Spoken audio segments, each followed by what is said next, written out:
The Chiefs drop a game to the Eagles, but the defense is elite. Let's talk about it. This is KC Sports Network, proudly presented by Emprise Bank. Welcome to the most live edition of the KC Laboratory, presented by Emprise Bank, member FDIC. Thank you all so much for listening to us on a Tuesday night, a very special episode of Tuesday night. Matthew Lane, hello, hi, how are you? Listen, Monday Night Football, we don't have to compete with it tonight, so I expect every single Chiefs fan in the world to be in here. That's how it works, right? There's no Monday Night Football going on. We're all here. We're all ready to talk about the Chiefs. This is the most live we have ever been. Except for when we were last most live as we've ever been, Craig. So how are you doing on this wonderful Tuesday evening? I'm doing phenomenally. I am visiting with family. I watched Monday Night Football with family, so we all got to share that joy together. But now I get to spend this evening with you wonderful fellas. So I'm really excited to do so. I'm excited to talk. I think I'm settled down a little bit. I'm a little bit less frustrated. I think there's definitely some things I'm still concerned about. And there's definitely some things I think are potentially going to keep this team from achieving all the things that we want them to. I'm also, there's perspective, right? I believe the most recent DraftKings odds have the Chiefs as the co-favorite to win the Super Bowl still. The belief of the market and the belief of Vegas, which does not try to lose money, is that the Chiefs are still favorites to win the Super Bowl. And you think about it, hey, look, they lost to a 9-1 team, and we're furious about the loss against a 9-1 football team. And we can point to a couple plays that could have kept, that could have flipped it. And obviously, we talked a lot about those two plays last night, but we didn't talk enough about the defense last night. And the reason that the odds have not changed very much for the Chiefs outlook is because they're a defensive team. The Kansas City Chiefs. I tweeted out last night. I was just not prepared for it. Sudden abrupt heel turn to a defensive team that this team made in one off season. But here we are. The Chiefs have the best defense in the NFL. Yeah, they do. Oh, sorry. You call it a heel turn, but I would like to fight that. But heels have more fun. So yes, it's absolutely the case right now. The Chiefs are a defensive first team. They're going to come up. They're going to hit you in the mouth, just like I said that they were going to do this last weekend. That clip was going around. Philadelphia Eagles found that. That wasn't very fun for my mentions. But what happened? A.J. Brown goes one catch for 8 yards and gets hit in the mouth by L'Jarius Sneed. So it really was a terrific performance by the Chiefs defense. I know that we can nitpick a couple of things here and there, but by and large, if this defense doesn't have to take the field for 11 drives and throughout the course of this game, it looks a lot different. And there's a lot of different things that can go a lot of different ways. I keep coming back to that second quarter when the Chiefs offense was really struggling to get some things going. They finally put together a scoring drive after, a turnover that doesn't result in any points for the Chiefs offense. They finally get a scoring drive with just under 2 minutes left. Chiefs defense comes out, gets a sack, a stop on second and forever, and gets another sack in 3 straight plays, forces a punt. Chiefs put 3 points on the board. That's about the best performance that you can see, and it was part of the reason why they allowed 11 total yards in the second quarter to one of the NFL's most efficient teams on 11 plays. That's 1 yard per play that the Philadelphia Eagles averaged during the second quarter. They were lights out. I know we said that the Eagles couldn't get anything going. We mean it. They could not get anything going. They would need 10 downs to get a first down in the second quarter. That's how good the Chiefs defense was. I mean, The Chiefs defense was so good, they sent the Philadelphia Eagles offense back to only running first day install plays. Yeah. The Eagles came out in the second half and they literally could only call plays that were like from your first day of install in training camp because they did not have the time. They did not have the confidence and they were having zero success, calling real plays. They could not drop back and throw the ball. It's not even like they had a designed run game that was consistently working. They broke a couple of bigger gains and Jalen Hurts had a couple nice QB draw calls, but like they could not function whatsoever as an offense. Through 4 quarters, they are eventually going to have enough plays that hit because they have good playmakers. That's how you end up giving up 21 points. Also, your offense not holding up their end of the deal makes it a little bit harder for the defense. They're getting back on the field quickly. It doesn't matter how many times they force a punt or get the ball back. The offense wasn't doing their part. But like this defense, the Dolphins game is when I kind of changed my mind about them. I said, okay, they just handled a high-powered NFL offense that does a lot of crazy stuff, not even gimmicky, just crazy stuff that's hard to defend. And that was super, super impressive over here. They come into this game and they probably do even better. This was an even better performance by this defense because they absolutely dominated the Eagles. This was a game where they completely shut down anything the Eagles wanted to do. I know the 21 points don't quite show it exactly like that, but you can't put into words how much of a domination, how much this Chiefs defense controlled the line of scrimmage, both in the trenches, but also out wide versus the wide receivers, how much they confused the absolute hell out of Jalen Hurts, how they did not let these wide receivers do anything. Oh, and by the way, their best edge player is a cornerback who they just sent 50% of the times in the first half, minimum, and the Eagles never once picked it up. I mean, again, I talked about it last week. I'm going on for a long time now. I'm sorry I can't, but the Chiefs had a really good read on what the Dolphins' protection calls were going to be, and they were getting a lot of free rushers.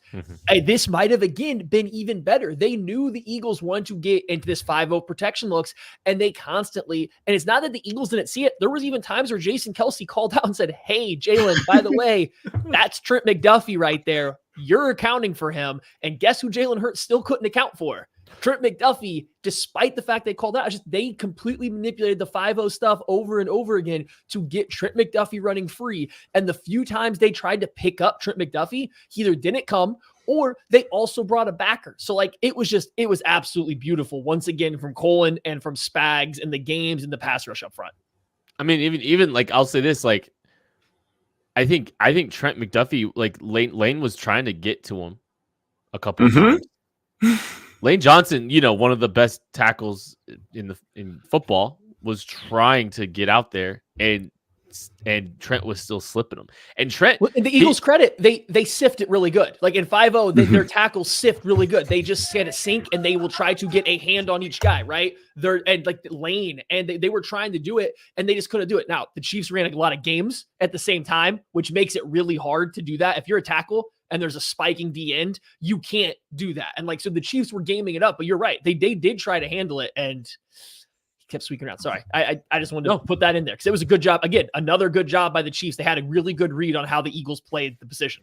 Attacking, protection, and then I think Trent McDuffie, just individual performance, was some of the best blitzing execution I think I've seen. How tight he was, to the rush, and just being able to kind of hide a little bit a couple times. Like, he was a terror. He was an absolute terror. And it wasn't just that. It was the plays that he made, in the screen game. It was the pass deflection, on the edge throw that they tried to make. And you're absolutely right.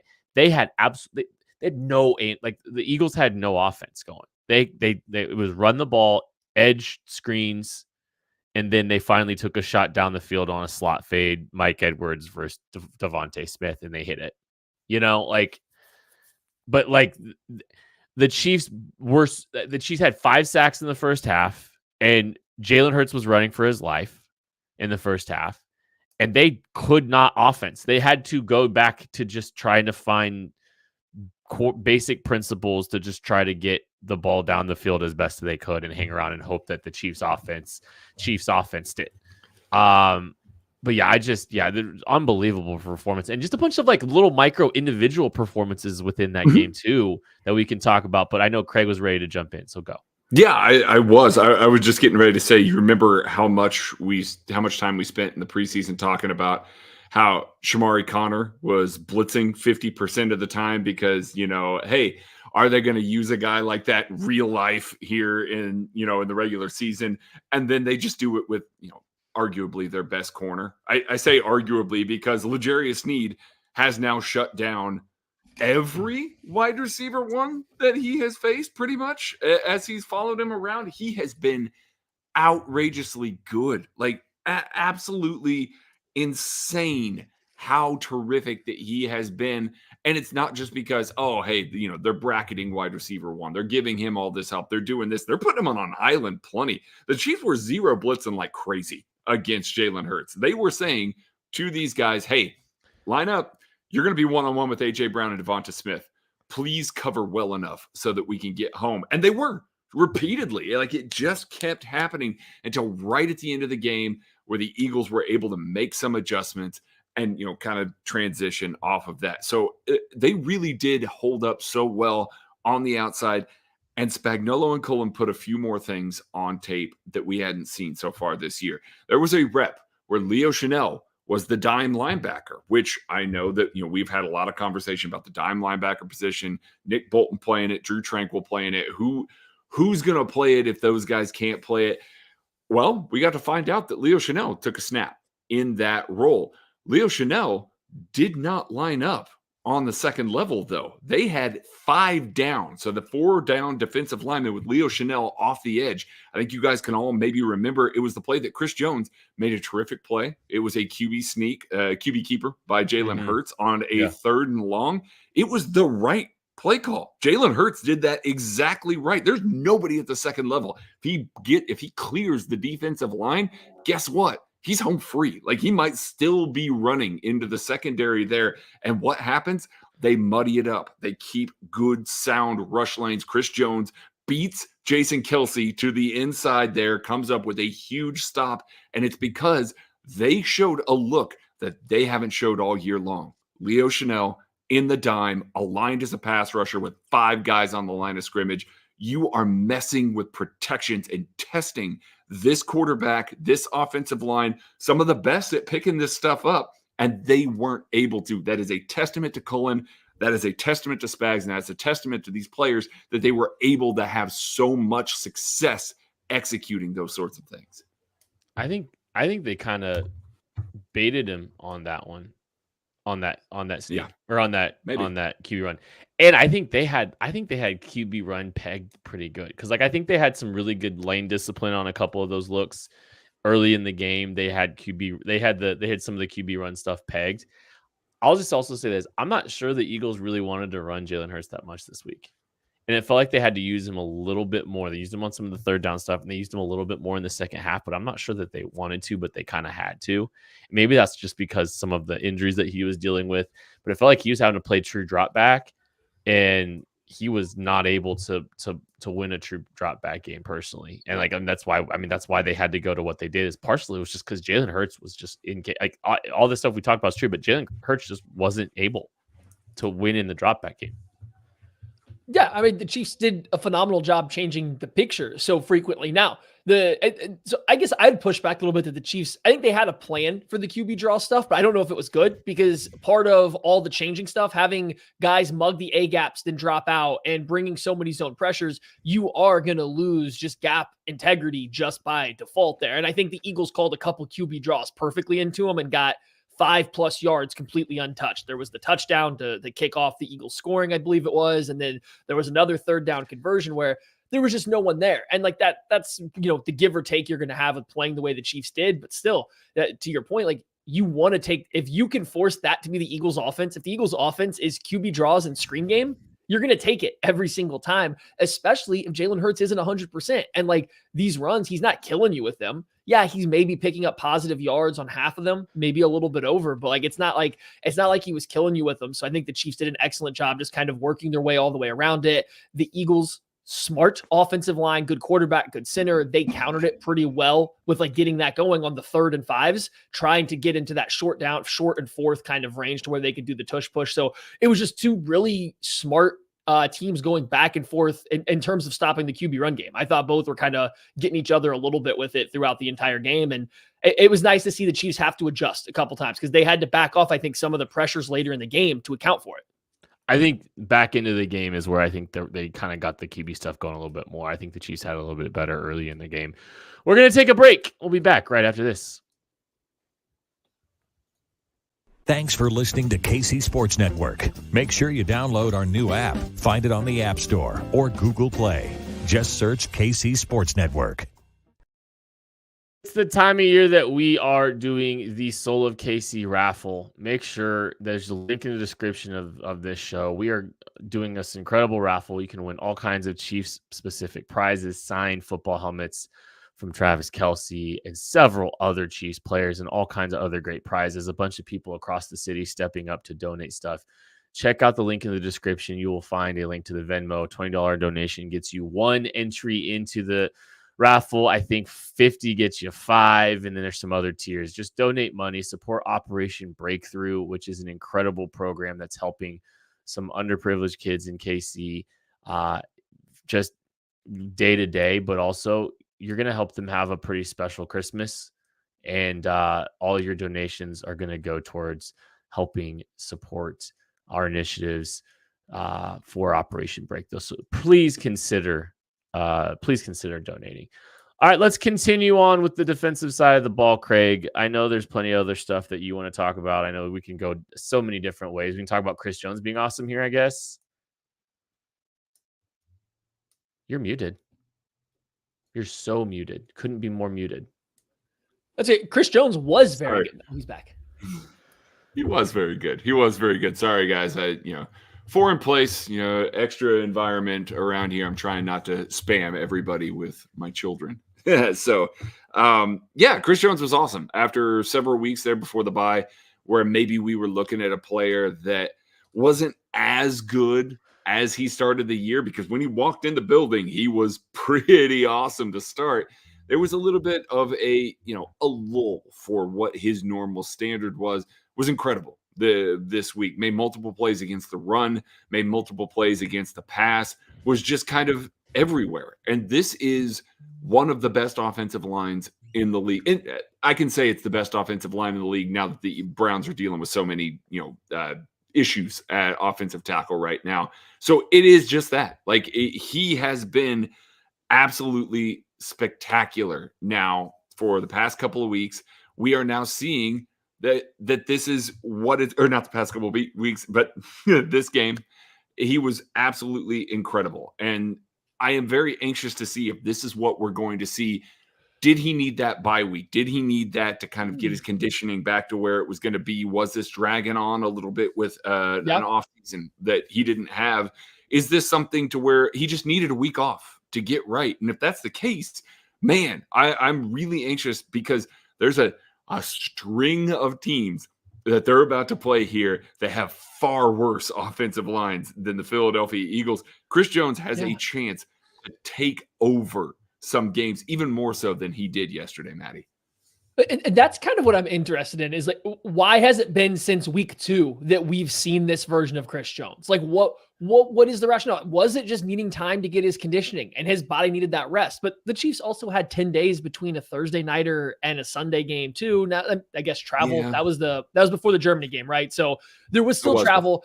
That could be that simple, right? It could really be that simple. And I know Chris Jones gets a lot of attention. He gets a lot of double teams. I'm not trying to push that aside, but he always has. He's still a great football player. Yeah. Right. He's still been very good. It's just there's been a big gap between how he played versus the Jags and how he played against the Eagles and every other game he's played this year. So just what was the difference there?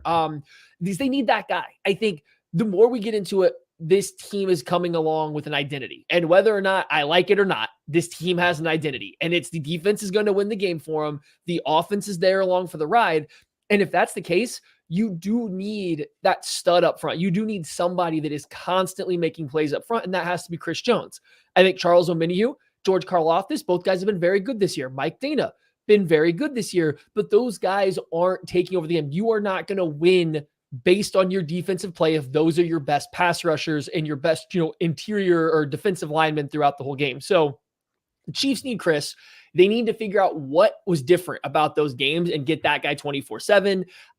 Long season, I'm not worried that he didn't get there. We've now seen, on 2 occasions where he has completely taken over games this year. It's nothing to be concerned about. It's just you got to make sure you get that guy over and over again.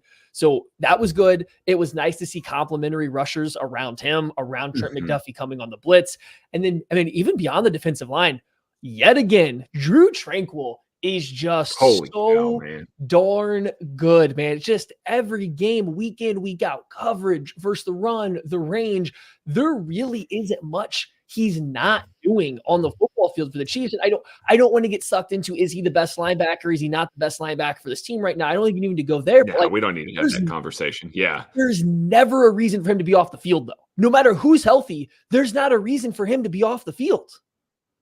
Yeah, there's not. I know what they did with Leo Chanel and talked about that fun little wrinkle. I'm fine with it against, certain teams. You throw that little wrinkle in there, but it's not a situation where you want to look at this defense and say, oh, well, let's go ahead and cycle some of these guys through, get some of these guys repetitions, try and get them, kind of integrated into the game like Spagnuolo does. We talked about that with the linebackers. We've talked about that with the corners. We've seen it time and time again. We're now seeing it right now with Mike Edwards and Brian Cook. Both of them are playing well, but they're cycling through guys, trying to get them reps because you never know when those guys are going to be needed. But yeah, I'm with Matty. Like, he can't leave the field at this point. Like, he is so crucial to what this team can do. He has made so many heads-up plays this year that guys not named Nick Bolton aren't going to make.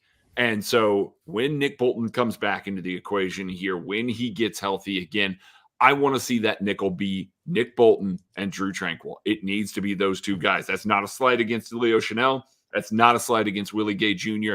It just is different. When those two guys are on the field, everything just is so much more cohesive. Everything just flows so much better. And they complement each other well on top of that. So you can run those two guys out there and be successful in the nickel. You want to get spicy with some of those 3-3-5 looks. You want to get a little salty in the base. You want to add a little something with your little 3-2 dime where you got Willie Gay Jr. on the field spying the quarterback. I'm in. Like, I'm fine with that. You can roll those out in a case-by-case scenario, but by and large, I need to see Drew Tranquill on the field as much as possible. I just remember being stunned that the Chiefs got Drew Tranquill for so cheap this offseason. Like, I remember all of us to a man were geeked out that they got him and geeked out that they got him for the price that they got him for. Maybe we'll tell a story next offseason about that. Maybe we'll tell that story. Really? I am thankful for that story that we will hear someday. There's so much to be thankful for. Family, friends, food, and NFL football all week long. DraftKings is keeping your Thanksgiving week full of action. That's DraftKings Sportsbook. New customers can bet just $5 on the NFL action to score 150 instantly in bonus bets. No matter your appetite, there's something for you. Money lines, parlays, props, live bets, and so much more. You name it, they've got it. Thursday, Friday, Sunday NFL games this week. It's going to be a lot of fun. So download the DraftKings Sportsbook app now and use code KCSN. New customers can bet $5 on the NFL Thanksgiving action to score 150 instantly in bonus bets. Only on DraftKings Sportsbook, an official sports betting partner of the NFL. With code KCSN, the crown is yours. Gambling problem? Call 1-800-GAMBLER. In New York, call 877-8-HOPE-NY or text HOPE-NY. In West Virginia, visit www.1800gambler.net. Please play responsibly in Connecticut. Help is available for problem gambling. Call 888-789-7777 or visit ccpg.org. On behalf of Boot Hill Casino and Resort in Kansas, must be 21 or older in most eligible states, but age varies by jurisdiction. See DraftKings.com/sportsbook for details and state-specific responsible gaming resources. Eligibility and deposit restrictions apply. Bonus bets expire 168 hours after issuance. Terms at sportsbook.draftkings.com/football terms. Is there anything you need to get off your chest about the defense before we move on to the other side of the ball? I mean, yeah, we got to, Craig talked about it a little bit. L'Jarius Sneed, still very great, like still doing a great job handling number one wide receivers. I think it's being tracked. He is like the only cornerback that is shadowing number one wide receivers in, game out right now. And it kind of doesn't matter who it is, as long as it's not a guy that's going to play primarily in the slot. he's taken that guy in coverage. And outside of Josh Palmer, he's kind of come out as the winner in most of those situations. How about yes, that? he does lead all defensive players in penalties. And yes, there's also a handful of declined ones, but the yards aren't killing you. It's only 60. It's like 9 penalties, I think, accepted, but it's only like 63 penalty yards. Yeah, who cares? That's not bad. That's not bad when you consider the guys that he's going up against. Yeah, sometimes the penalties are uncalled for, but half of those are him trying to be too physical on 1st and 10 and picking up a 5-yard automatic first down penalty. Don't care, right? You don't care about that illegal hands in the face. Setting a tone. For putting Justin Jefferson in his place. You'll take that 5-yard penalty, right? So it's just, he's been great. Trent McDuffie has been just as good. I mean, in coverage as L'Jarius Sneed, he gets, coming out of the slot there. And then you were starting to get, no, they're not as good, but Joshua Williams, and it seems to be maybe trending a little bit more Jalen Watson. At least I notice him a little bit more on the field. Maybe that's good or bad, but it seems like they are kind of coming into that little bit of development you wanted from those two guys in their second years. The secondary, we talked about the linebackers, you talked about the trench play. The secondary is starting to get to that level. When the weakest player in your secondary is your third safety, Mike Edwards, getting matched up with a legitimate number 1 wide receiver that also won the Heisman and went in the top 20 picks in the NFL draft. That's the only time your secondary, even starts to show a weakness. It's pretty good. Yeah, that's really good. It is outrageous. For all the development talk that we have spent on a particular position on the other side of the ball, you like that I didn't say that yet. We need to give Dave Merritt so many flowers. I know that when Sam Madison got to go to Miami, that we sat there and we went, oh man, that's a good one that they let walk. Not that we were mad at Dave Merritt taking over those things, because Dave Merritt's been good in Kansas City, but it was one of those, it was Sam Madison was an up and coming guy. It would have been really nice to keep him. All they've done since that is just develop the hell out of every single cornerback that they have added to this roster. Yeah, it helps when you have a first-round blue-chip talent playing for you, but they've got day 3 guys that are cycling in. You've got, day 2 guys that are playing significant snaps. You are picking the pile, on free agent, veterans and things like that. And they are a lockdown secondary out there. They are one of the NFL's best passing defenses. I know that we're going to look back on some of the games this year and we're going to say, they could have defended the run better. Guess what? I don't really care about defending the run when it comes down to it. They are allowing 170 yards a game passing. Yeah, that's third in the NFL behind the Cowboys and the Browns to get all these flowers, get all this stuff. 170 yards. The Cowboys and the Browns ain't playing the offenses that the Chiefs have played this year. They haven't seen the types of quarterbacks, receivers that the Chiefs defense has seen. And 170 yards a game, that is outrageously low. We would have killed for 170 yards a game defense on this team in the 60s when they didn't throw the ball, let alone in 2023 when everything is built around the pass. Curly Colt, baby. Good football player. Yeah. A lot of good football players on that team. Willie Lanier. Bobby Bell. Yeah. The defensive back, we're actually talking about pass defense, and the defensive backs escaping me. He was a coach here. Emmett Thomas. Yeah, that's who you're looking for. Yeah. Wow. Also, my young I brain. was just gonna let you try and come up with it, buddy. That checks out. A lot of guys at James Winchester without athletic test. Crazy. Can James Winchester play receiver? Let's move on to the offense. Okay. Can we start good? Yeah. Oh, thank God. Sure. The Chiefs run game. How about that? When you decide to get a little bit more varied, when you decide to sprinkle in some duo, you decide to sprinkle in some power, you add this weird double tight end motion that looks like something straight out of college and just get different stuff happening. All of a sudden, the run game looks a little bit better when you're not just smashing inside and outside zone that is developing very slow because your left tackle takes a long time to get out of his stance and get out to his blocks, right? The run game was working. It was working great in the first half. And I think the Chiefs recognized that. They leaned on it a little bit. Props to the Eagles. They also recognized that and kind of said, I guess we should try to stop the run in the second half and see what that passing game can do, which we will get to. And spoiler, not a lot. But like the Chiefs run game was good in the first half. They did a lot of different stuff. Like they got back to what they were doing early in the year where they were not making it easy. They weren't just going out there and calling the quote unquote bread and butter plays that are constantly getting stuffed anymore, because that's just not what they spend, enough time doing. It's not what they're executing at a high level. Get more varied, throw more looks, catch guys slightly off guard, and Pacheco, let him get running downhill. Clyde looking real thick, but also running real good out there. So like, I like the run game. It was a lot of fun to watch. And I'm not upset that Chiefs got away from it in the second half either, before we even go all the way into that, because the Eagles are starting to stop it. Yeah. And we talked a little bit. Go ahead, Kate. Well, we talked a little bit about in the pregame, or the game preview show. It's like, well, yeah, the Eagles defense is really good against the run, but if you're going to try, this is a game where you get varied. This is a game where you mix and match your run cops. You throw a lot of different things out there, which is some of the things that they've done against the likes of, the NFC teams that they try to flex on, which is, the playoff stretch when it matters the most. Like this was a playoff call sheet for the run game, and they were able to do it effectively. And it's like you go back and forth between some of this stuff, like, okay, hey, look, this team should probably be able to run the football when they need it the most in January, because they just showed it. Isaiah Pacheco runs like a madman. The blocking schemes were great. I thought some of the blocking from the wide receivers was better this week too, especially early in the first half. I thought they did some good things there. But yeah, like they did what they wanted against. I think you guys said it was the best run defense in the NFL heading into this game, or one of the best. One of them, yeah.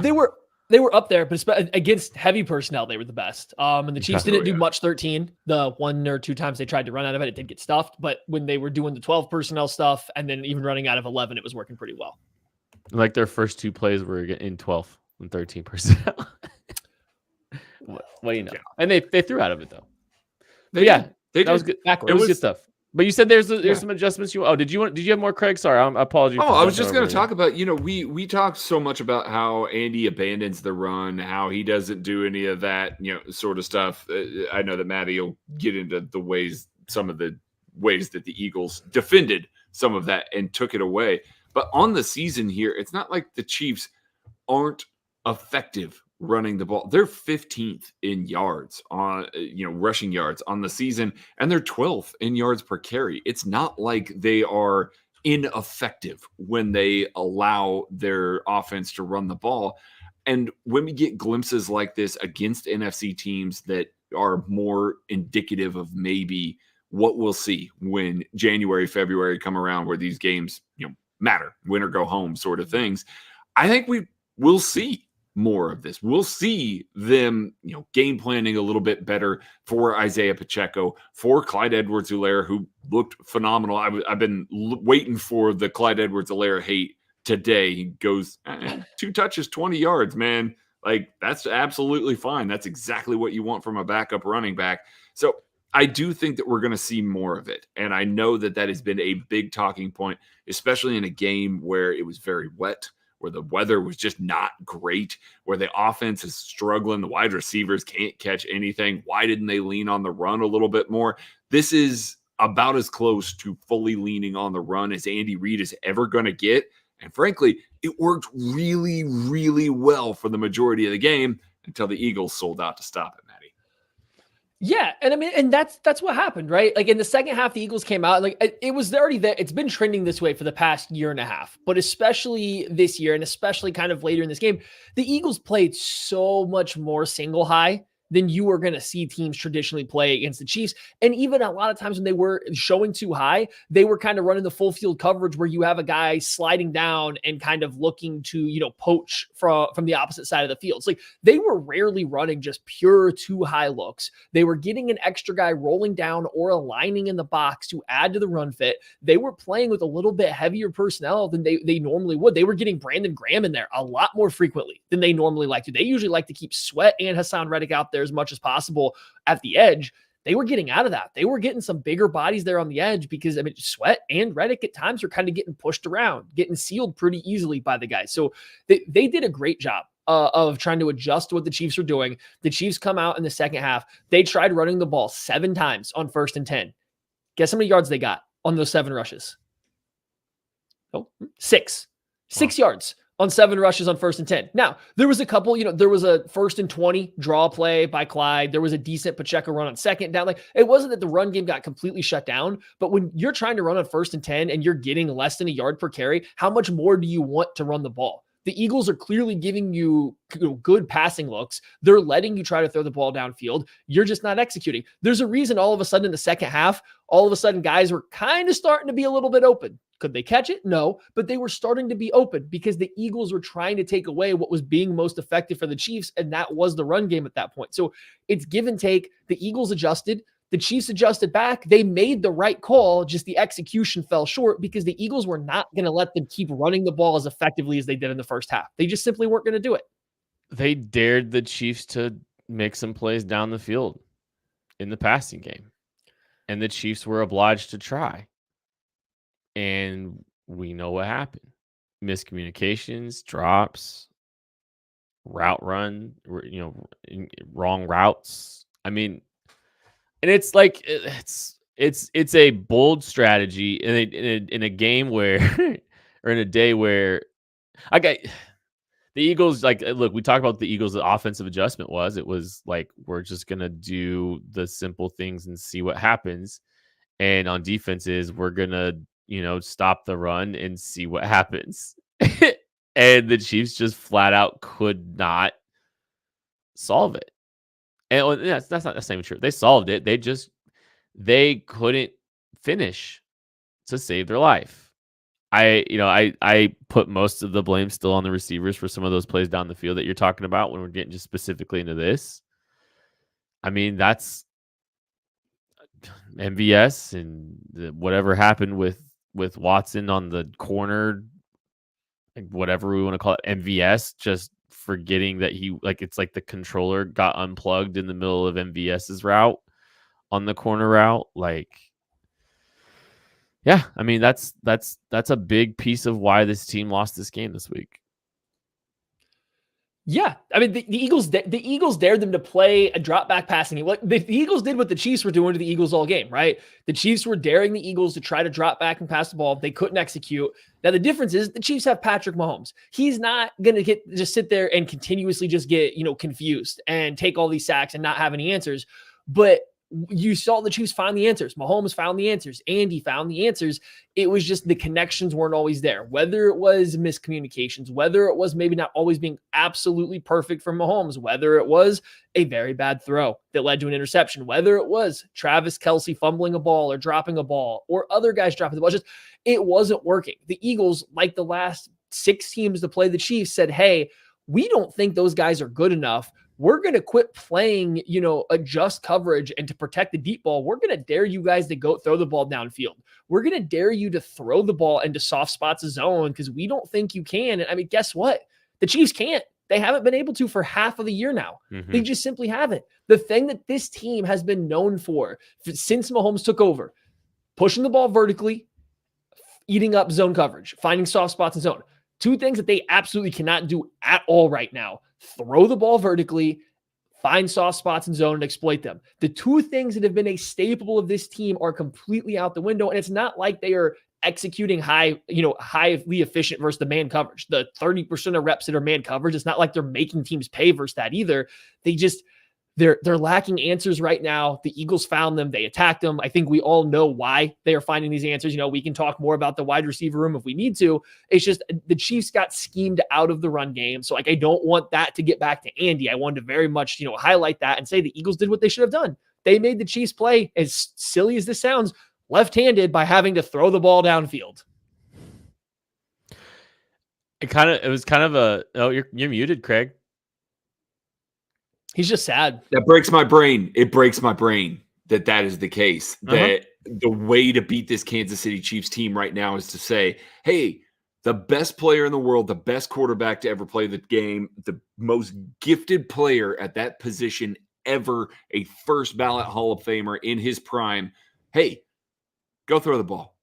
We want you to throw the ball against us because we know the positives that occur for us when you throw the ball. We know that your guys are going to run routes over the top of each other. We know that they're not going to release at the right depth and be in the right spots, and they're going to just run directly into, you know, a hook defender in the middle of the field rather than trying to space it and layer a zone concept in between some of these guys. It is embarrassing to watch some of this stuff back and where these wide receivers end up, why they end up there. It's not like, okay, you know, I know that, you know, people are going to watch back some of this stuff and it's, oh, you know, they're covering this, they're covering that. There are concepts that are designed to take players into the safeties, pull guys out of zones, pull guys in different areas of the field. This is not it. This is, you know, simple structure cover 2 stuff that the Chiefs are just running, you know, sticks, and they're not gaining the right amount of depth. They're not reading where these hook defenders are. They're just running into where they are and just kind of hanging out there because they're robotic. It's not the same. Outside of Travis Kelce, it's just kind of, we're going to do this. We're going to line up and we're going to run this exact same route. It's Justin Watson, instead of running a fade, running in a literal straight line, can't run in a straight line on a fade. Patrick Mahomes throws the fade. He's drifting outside. He's trying to widen the corner. He's trying to do all this stuff. It's simple things. It's just simple wide receiver stuff. It's simple concepts that they just can't execute. And that's what defenses are doing right now. They're just saying, hey, guess what? We're not going to allow you to get into rhythm. We're not going to allow you to do some of the stuff that you want to do. Go throw the ball down the field. Try and create an explosive play on us. MVS is wide open on a play late in the game, over the top. Like, there is no chance in hell that Steve Spagnuolo is going to allow a guy to get behind him while he's leading near the end of the game, because he's going to top it. He's going to allow the 5-yard pass time and time again. He's going to allow these, you know, death by 1,000 cuts when you're up 4. Just don't get beat deep. Guess what? The Eagles weren't scared of it, and rightfully so. Yeah. And I think amidst all this, you know, there are so many inconsistencies with this offense. There's so many things that we can point to in the frustrations. And even then, there was still enough on the table for this team to win the game against the literal best record in the National Football League. And that's like, I mean, obviously, you know, you talk about the interception, you talk about Travis Kelce's fumble, and this team still, like, they had opportunities, they had drives that they strung together. Even in the second half, they found a way to generate a little bit of offense, you know, at times. I thought the game planning was great. I thought the more I watched, and I think Andy had a great game plan, which is encouraging. I think the run game getting going was encouraging. I think Mahomes playing awesome was encouraging. And I think you just got to, like, the truth of the matter is, if Travis Kelce fumbles the football every game the rest of the way out, bad things are going to happen. If Patrick Mahomes throws red zone interceptions on one of the few red zone possessions this team gets, bad things are going to happen. So if that's the norm, this team isn't going to go places. But if you expect Travis Kelce and Patrick Mahomes to not make those mistakes in the future, and may not even matter anyway, because they're going to be playing teams that aren't the literal best record in the NFL, then, like, you can find a path to some optimism and belief that down the road, because of this defense, everything that you want is still in front of them. There's still a lot of frustrations with this team, don't get me wrong, but I still think, you know, I'm not all the way out. I think this team, there's a reason that they're still the odds-on favorite to win the Super Bowl this year. Mm-hmm. I mean, I think the odds say that, and I'm personally struggling to wrap my mind around it still, because I don't. You go watch national media, you listen to national media cover this game, and everyone says, "Oh no, calm down. The Chiefs will figure it out. All this stuff is fixable." And I'm sitting here in week 11 saying, "Well, if it's fixable, they've had 11 weeks and it's been the same issues. It's obviously not that fixable for them." Right. Like, and at this point, we haven't really seen much of a reason to think it's fixable. The mistakes are silly. They're stupid. They're simple, but they're still making them. I think they've already simplified the offense down as much as they can. When's the last time you really saw the Chiefs run like a full, like 5-4-5 man route, like progression concept?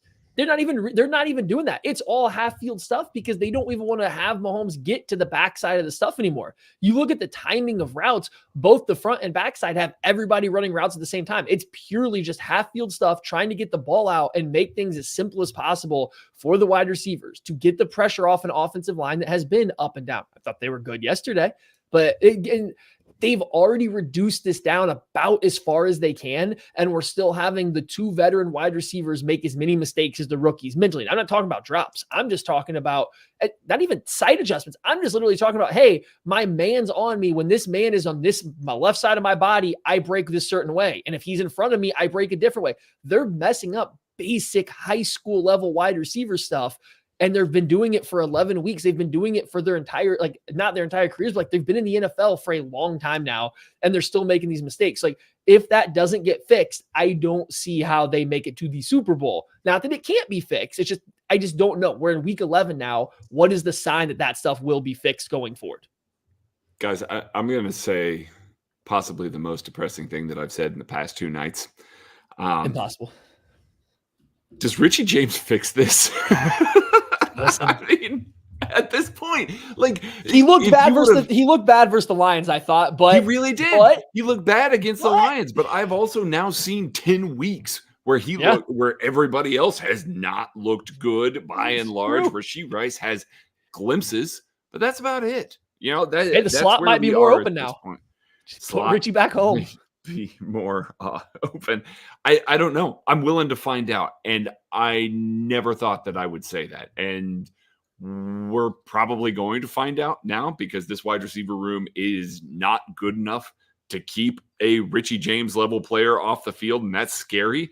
But who knows? At this point, put him out there. Let's find out because these guys are just lacking the simple effectivity of playing wide receiver right now. So give me another body out there. Let's try it. I mean, again, I know Justin Ross can't do anything, and I know what's going on with him off the field. If, for whatever reason, that gets cleared up, and who knows if that ever will, if, for whatever reason, that gets cleared up, I'm willing to let him try. And I wouldn't have said that 6 weeks ago. I would have been like, nah, that dude doesn't need to be on the field. I'm good. I've seen enough. Develop later, whatever. But at this point, I want to see more. Can I ask the other players? Can I ask one really hard question before we go to stickers, slaps, and spirits? Mm-hmm. Are you done with Sky Moore? Are you done with the experiment? Oh boy! If you wanted to get out of here, that was the wrong thing to do. I think 30 seconds less. Yeah, you can't. You open this can of worms, buddy. I was going to save it for the offseason because I don't want to say it mid-season when things can still change. I think for the Chiefs' sake and for Sky Moore's sake, he has to move on after this year. And this isn't me saying that I think his NFL career can't go anywhere. I just watched them play. Mahomes does not want to throw him the football. I don't think he's open that often. No. I think he makes plenty of mistakes. He misreads leverage consistently. He's running a slant and he's pressing all the way past the outside of a corner before pushing them to try to break inside. The ball's already coming out of Mahomes' hand to a hitch and he's just getting into the break of a slant. I think his timing is bad. I think his route spacing is bad, but there are still plays where it looks like Mahomes is staring him down, going into a void or beating a man, and Mahomes is just hesitating to throw the ball. I don't think Patrick Mahomes wants anything to do with throwing to Sky Moore, and I can't say that I blame him based on everything I've seen. Get him somewhere else with a new quarterback that would be more willing to throw him the football and see if you can't build his confidence back up and find a role that works, because it's going to be hard to see it in Kansas City. I'm watching Mahomes skip over wide open Sky Moore sometimes. You ready? Oh, go. No, I was going to use this time rather than talking about Sky Moore to say, hey, thanks for the super chats, Joe Dugan and Bumpa BB. I know Tuck gave you a shout out in there, but thanks, guys. You ready for my offseason Sky Moore take? They should look at moving him to running back. That might be the only way that they can get him value in this offense. I think put like 10 more pounds on him, let him run. We've seen him do some really good things up the field, and he's got a pass catcher background now. I'll just say that. Stickers, slaps, and spirits time here. Game balls go from the group chat or from the show chat. So tell us who the game ball should go to. I'll go to Harrison Butker. I'll give a sticker to Harrison Butker for a big field goal at the end of the second half in the rain. I think that was a big opportunity for this team to go up 2 scores. So hitting that big field goal, I think that was really good. So a helmet sticker goes to Harrison Butker for a very clutch field goal there. Matthew Lane, butt slapping a good job. What say you? Ooh, let's go. We'll get a little surprise one here. Let's go with a butt slap to Trey Smith. We talked about it earlier this year, how he was not maybe having the progress that you'd hope. He'd kind of been the same guy since he was as a rookie. I think he's come on a little bit since then. And this game was another reason for that. The Chiefs got more varied in their run game, which I think highlights what he can do, the athleticism, the power and stuff like that.